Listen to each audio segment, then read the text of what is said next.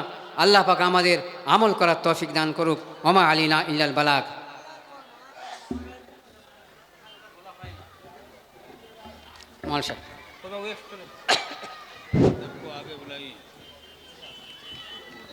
আপনারা হজরতের পরিচয় শুনেছেন।